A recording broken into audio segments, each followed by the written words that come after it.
Factores que regulan la inhibición del ateroma. La estría grasa suele anteceder a la placa aterosclerótica más avanzada, pero ninguna estría evoluciona hasta formar ateromas complejos. Por la ingestión de lípidos provenientes del espacio extracelular, los fagocitos mononucleares que poseen los receptores captadores pueden eliminar lipoproteínas de la lesión en desarrollo. Algunos macrófagos lipidóforos pueden abandonar la pared arterial y en tal proceso exportar lípidos. Surge la acumulación de lípidos y con ello propensión a la formación de ateroma. Si la cantidad de lípido que penetra en la pared arterial excede la de la eliminada por los fagocitos mononucleares o por otros mecanismos o vías.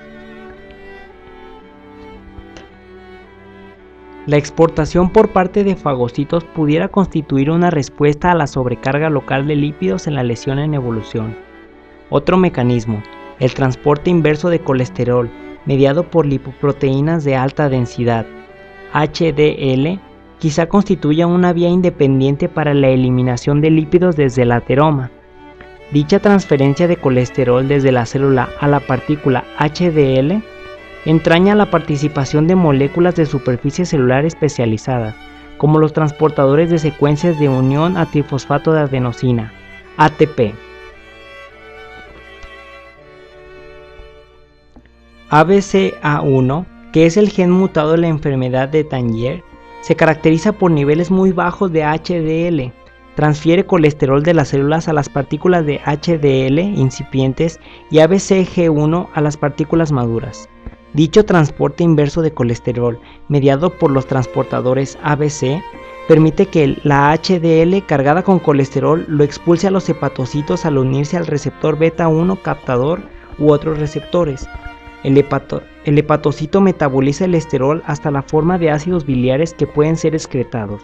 Esta vía de exportación desde los macrófagos de espuma hasta las células periféricas, como los hepatocitos, explica parte de la acción antiaterógena de las HDL, que tienen propiedades antiinflamatorias y antioxidantes. También pueden contribuir a los efectos ateroprotectores de la HDL. Por lo expuesto, los macrófagos pueden intervenir de manera decisiva en la economía dinámica de la acumulación de lípidos en la pared arterial durante la aterogénesis.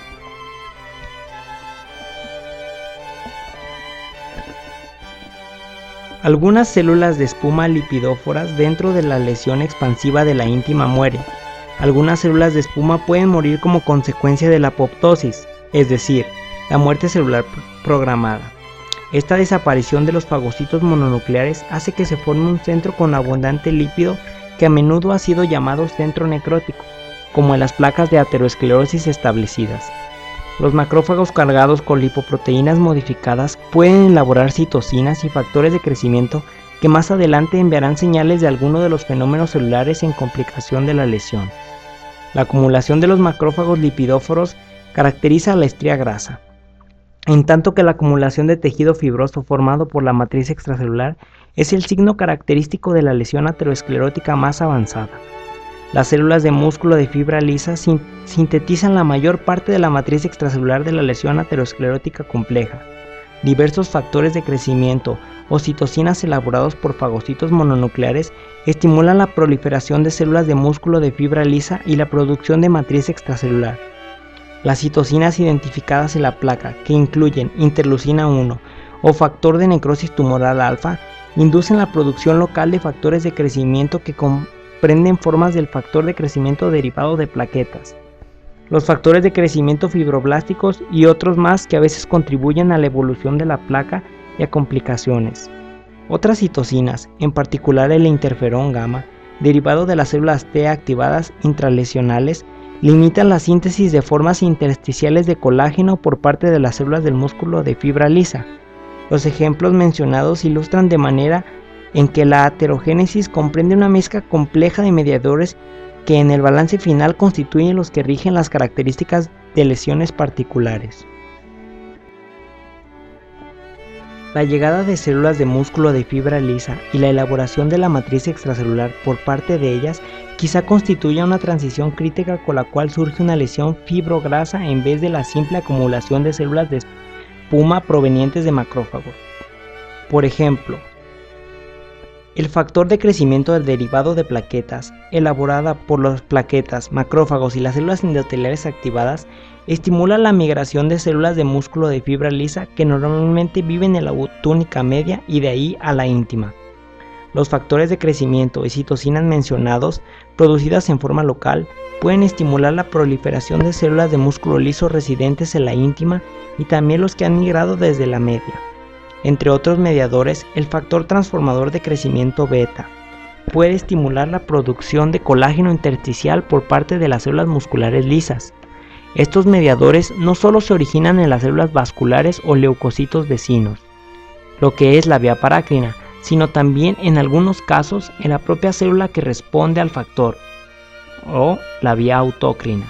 En conjunto, estas alteraciones en las células del músculo liso, inducidas por los mediadores locales, aceleran la transformación de la estría grasa en una lesión fibrosa que contiene una mayor cantidad de células del músculo liso y matriz extracelular. Además de los mediadores producidos localmente, es posible que los productos de la coagulación sanguínea y la trombosis contribuyan a la evolución del ateroma y las complicaciones. Tal participación justifica el empleo del término aterotrombosis para señalar los vínculos complejísimos entre la aterosclerosis y la trombosis. La formación de la estría grasa comienza por debajo del endotelio morfológicamente intacto. Sin embargo, en las estrías avanzadas se observan a veces grietas microscópicas en la integridad del endotelio. En los sitios en cuestión en que hay desnudez del endotelio limitada, se pueden formar microtrombos con abundantes plaquetas por la exposición de la matriz extracelular trombógena que está en la membrana basal subyacente. Las plaquetas activadas liberan innumerables factores que estimulan la respuesta fibrótica, entre ellos factor de crecimiento derivado de plaquetas y el factor transformador de crecimiento beta. La propia trombina genera fibrina no solo durante la coagulación, sino que también lo hace a través de receptores activados por proteasas que pueden enviar señales para la migración y proliferación de células de músculo liso y la producción de matriz extracelular. Muchos microtrombos de la pared de arterias muestran resolución sin dejar signos clínicos, por un proceso de fibrinólisis, resorción y reparación endotelial local. Pero aún así pueden permitir que la lesión evolucione al estimular tales funciones profibróticas de las células de músculos de fibra lisa. Prevención y tratamiento. Para prevenir la aterosclerosis se deben eliminar los factores de riesgo controlables, como los valores elevados de colesterol en la sangre, la presión arterial alta, el consumo de tabaco, la obesidad y la falta de ejercicio. Así, dependiendo de los factores de riesgo específicos de cada persona, la prevención consistirá en disminuir los valores del colesterol, disminuir la presión arterial, dejar de fumar, perder peso y hacer ejercicio. Afortunadamente, tomar medidas para llevar a cabo algunos de estos objetivos ayuda a llevar a cabo los otros. Por ejemplo, hacer ejercicio ayuda a perder peso, lo cual a su vez ayuda a disminuir los valores del colesterol y de la presión arterial. Del mismo modo que dejar de fumar ayuda a bajar los valores del colesterol y de la presión arterial. El hábito de fumar es particularmente peligroso para las personas que ya tienen un riesgo elevado de sufrir enfermedades cardíacas. Fumar cigarrillos disminuye la concentración del colesterol bueno o colesterol con lipoproteínas de alta densidad, las HDL, y aumenta la concentración del colesterol malo o colesterol con lipoproteínas de baja densidad, LDL. El colesterol también aumenta el valor del monóxido de carbono en la sangre, lo que puede incrementar el riesgo de lesiones del revestimiento de la pared arterial y además contrae las arterias ya estrechadas por la aterosclerosis y por tanto disminuye la cantidad de sangre que llega a los tejidos.